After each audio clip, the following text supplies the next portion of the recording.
I want to bring in Anita Kumar. She's White House correspondent and associate editor at Politico. Anita, good to see you. So earlier this week, the president announced a bipartisan infrastructure deal, but now both Democrats and Republicans are upset. Is that deal falling apart, or how much of this might be a pressure tactic?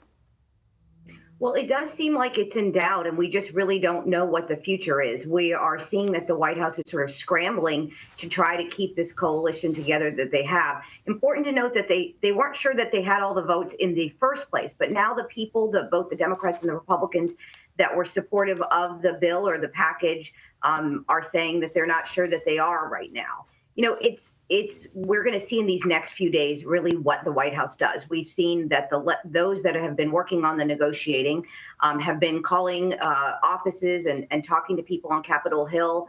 I asked the other day to the White House if the president himself had been calling Republican senators. They wouldn't answer that question, but they're really downplaying this issue and saying, look, this is what the president had said all along. This is nothing different. The senators knew where he stood. I wonder, though, Anita, are White House officials worried that they fumbled the ball with this one, and that President Biden's comments made publicly about how, even after he said, like, nobody got exactly what they wanted in this deal, that he was trying to reassure Democratic senators, don't worry, we're still going to get everything that we want. Might that actually ultimately curse this bipartisan agreement?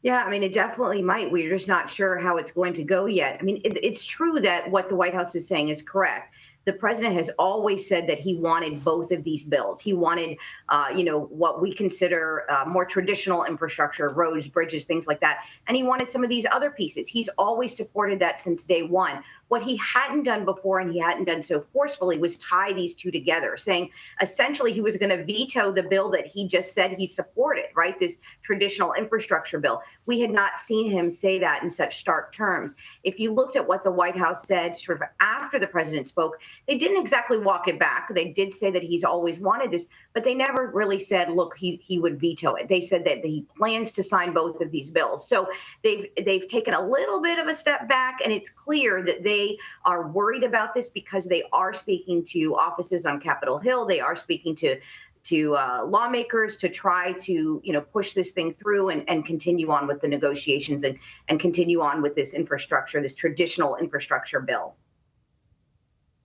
And Anita, remind us what's in the bipartisan agreement and what other items Democrats want to pass in separate legislation. Yeah, well, the White House calls them both infrastructure. I think Republicans don't really like that term. The first bill that they did have this sense of agreement on is what I would call traditional infrastructure. That's roads, bridges, things that people can see around the country, all over, communities around the country that they might consider infrastructure. The second piece could be $6 trillion. Of course, we don't know exactly what that looks like. We don't know what the rules in the Senate would allow to be just on a party line vote. So this would be just supported probably by Democrats. And we don't know exactly what that looks like. But some of the things that have been talked about are childcare, pre-kindergarten, community college, things that the White House calls human infrastructure, a different kind of term.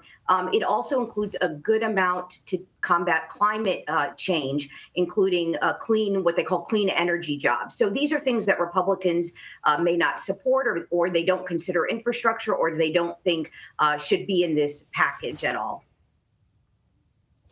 And Anita, I want to talk to you about another key domestic issue, voting rights. The Department of Justice, as you know, is suing Georgia over the recent legislation.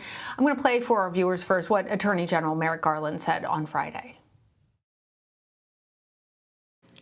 Our complaint alleges that recent changes to Georgia's election laws were enacted with the purpose of denying or abridging the right of Black Georgians to vote on account of their race or color in violation of Section 2 of the Voting Rights Act. So, Anita, how significant is this step from the Department of Justice? And I'm wondering what message you think, what effect this message is going to have to other states pushing through restrictive voting measures. Obviously, the White House wants it to abate other restrictive voting measures, but spoiling for a fight with the White House isn't necessarily a bad thing for other Republican state lawmakers. Well, when you talk to those that are sort of following the voting rights issues around the country, they actually think this lawsuit could be very significant because it's not just Georgia. Of course, you mentioned the Georgia lawsuit, but if the Department of Justice is suing in Georgia, they are widely expected to look at other states and sue in other states. And if you'll recall, there have been dozens and dozens of proposals in states around the country with Republican legislatures to have bills similar to Georgia. So, that talk about more identification for voters, that limit certain hours, limit maybe mail-in voting, that kind of thing. So, this might be just the first step. And of course, it's also significant because the other way that the administration and Democrats want to combat these new laws is through a congressional bill. And of course, as you know, that bill has stalled or perhaps has failed. And so this is sort of another tool that they might have to use to combat that. Now, we'll say the one thing that I keep hearing over and over again is, look, this isn't going to be solved overnight. So that's the one thing about this lawsuit. It might take years to wind its way through the courts, as might other lawsuits. So this isn't an immediate issue, or it's not going to be resolved right away. It does set a signal that the White House and Democrats are really trying to fight this. Perhaps they hope that might give them some momentum again in Congress, but as of right now, it doesn't look like that legislation is going anywhere. All right. Anita Kumar, thank you for joining me. Thank you.